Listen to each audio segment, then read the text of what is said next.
اپنے شیخ کا ذکر فرماتے ہیں جن سے آپ بیعت ہوئے ہیں، محمد بن حسن خطلی، حضرت امام ابو الفضل محمد بن حسن خطلی رحمۃ اللہ علیہ، ان سے بیعت ہوئے۔ شام میں آپ ان سے مشرف ملاقات حاصل کی اور وہیں ان کی صحبت میں بھی رہے۔ لبنان میں آپ رہے ہیں، عراق میں آپ تشریف لے گئے ہیں، آپ ادھر کرمان میں، ایران کے ایک بہت بڑا صوبہ ہے کرمان، وہاں آپ تشریف لے گئے، اور خوزستان، آذربائیجان وغیرہ، ترکستان اور یہ سینٹرل ایشیا کی ساری ریاستیں، اب ان کے اور نام ہیں، تو ان علاقوں میں آپ یہاں بہت وقت گزارا آپ نے، اور ایک طویل ترین دور بڑے بڑے مشائخ سے یہاں پہ آپ نے استفادہ کیا، ملاقاتیں کی، ان کی خدمت میں رہے، ان کی کرامات بیان کی، ان کے احوال بیان کی۔ آپ کا زبردست مطالعہ تھا قرآن و سنت کا، قرآن و حدیث کا بڑا گہرا مطالعہ تھا، علوم دینیہ، فقہی علوم سب آپ کو حاصل تھے، تصوف کے علوم سے آپ باقاعدہ باخبر تھے۔ صرف آپ وہ صوفی، آج ہم صوفی کا مطلب یہ سمجھتے ہیں تسبیح پڑھتا رہے بس، آج صوفی کا مطلب یہ ہے کہ جو بس خانقاہ بنا کے بیٹھا رہے، آج صوفی کا مطلب یہ ہے کہ بس نظر نیاز دلاتا رہے بس بیٹھا ہوا، آج صوفی اس کو کہتے ہیں کہ وہ کھانے کھلاتا رہے بس، دیگے پکواتا رہے، عرس مناتا رہے، قوالیاں کرتا رہے۔ اب صوفی کے یہی 4-5-6 کام ہیں۔ اس تصوف سے تو علامہ اقبال پریشان ہو گئے تھے کہ اگر یہی چلتا رہا تو پھر خانقاہوں سے کچھ نہیں ملے گا لوگوں کو، نکل کر خانقاہوں سے ادا کر رسم شبیری، وہ کہتے تھے نکل کر خانقاہوں سے ادا کر رسم شبیری، کہ نظام خانقاہی ہے فقط اندوہ دلگیری۔ وہ یہ فرمان میراث میں آئی ہے انہیں مسند ارشاد، زاغوں کے تصرف میں عقابوں کا نشین،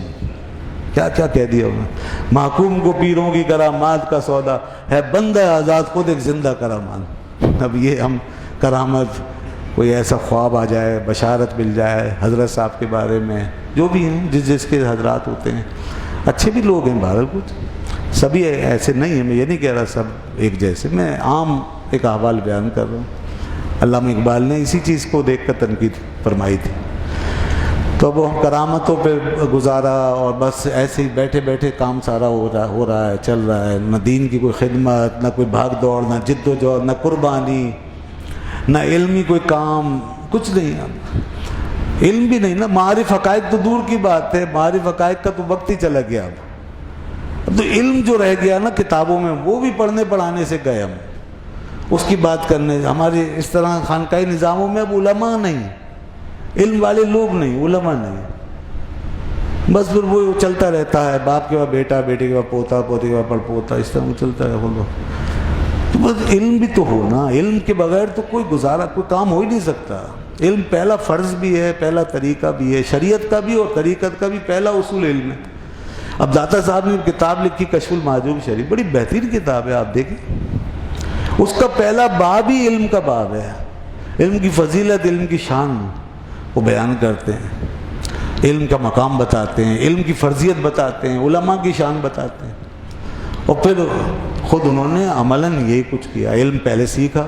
حاصل کیا، اور شریعت کا، دین کا، قرآن و حدیث کا تفصیلی علم حاصل کیا۔ ان کو بڑی دسترس حاصل تھی تفسیر پر، حدیث پر، فقہ پر، ایسے ہی نہیں بس بیٹھ گئے اور حق ہو کی ضربیں لگانا شروع کر دی اور لوگ آنا شروع ہو گئے۔ ویسے لوگوں کو جمع کرنا کوئی مشکل کام نہیں آج کل کے دور میں، لوگ تو فوراً آ جاتے ہیں، بالکل جیسے کوئی دانہ پڑا اور پرندے آ گئے بس چگنے کے لیے۔ لوگوں کا تو یہ ہے، آپ ایک موٹی تصویر لے کے کہیں بھی بیٹھ جائیں، بال تھوڑے بڑھا لیں، لوگ 1-8 سال میں آپ کا کام ہو جائے گا، بس ذرا سا امپریشن دے دیں کہ ہاں جی یہ کچھ ہیں، اور 2-4 کو کھڑا کر دیں باہر، حضرت بہت بڑی ہستی ہیں، اندر جو بیٹھے ہیں بہت بڑی ہستی، آپ کا کام ہونا ہی ہونا ہے۔ پھر کوئی آ جائے بڑے سے بڑا، پھر آپ کے اتنا چلے گا معاملہ کہ وزیر اور وزیر اعلیٰ اور وزیر اعظم بھی آ جائیں، کوئی بعید نہیں ہے، وہ بھی پہنچیں گے، پھر وہ بھی پہنچیں گے، ایک دن آپ ان کو بھی کھینچ لیں گے، یہ ایسا کام ہے۔ لیکن اس طرح جمع کرنا اگر مقصود ہوتا تو یہ بزرگان ایسی محنتیں کیوں کرتے، آرام سے جمع کر لیتے لوگ، وہ انہوں نے اس طرح جمع نہیں کیا نا، انہوں نے تو حقیقت کی دنیا میں قدم رکھا، انہوں نے وہ خود بھی حقیقت پہ رہے اور دوسروں کو بھی حقیقت سے متعارف کروایا، سب کو صحیح ایک فیض دیا، راستہ دکھایا، اسی لیے ان کے بعد ایک خلق خدا کی اصلاح ہوئی ہے۔ دین کو تقویت ملی ہے. آج واللہ اگر یہ ہستیاں نہ ہوتے، ایسے حقیقت پسند لوگ نہ ہوتے نا، یہ سچے صوفی اور حقیقی بزرگ یہ حضرات ہمارے سروں پہ نہ ہوتے ہماری تاریخ میں،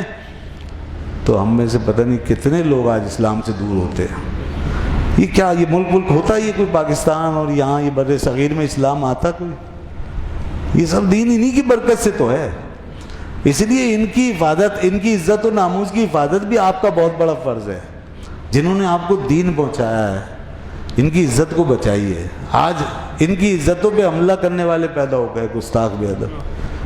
تو کھانے کو اتنا مل گیا ہے یا انہیں اتنا چاہیے کہ وہ اب یہ بھی پرواہ نہیں کر رہے کہ کون ہے فلاں کون ہے فلاں کون ہے. وہ بیٹھے ہوئے ہیں اور سوشل میڈیا اب سب کو دلیر بنا رہا ہے. اسے بیٹھ کے جو چائے بند کمرے میں آدمی بکواس کرتا رہے. داتا صاحب پہ اعتراض ہے، ان کی کتاب پہ اعتراض. جس ہستی کو بڑے بڑے بزرگوں نے اپنے سر پہ رکھا ہو، جس کی عزت اور جس کی سربلندی کو مانا ہو، یعنی حضرت خواجہ نظام الدین اولیاء رحمۃ اللہ علیہ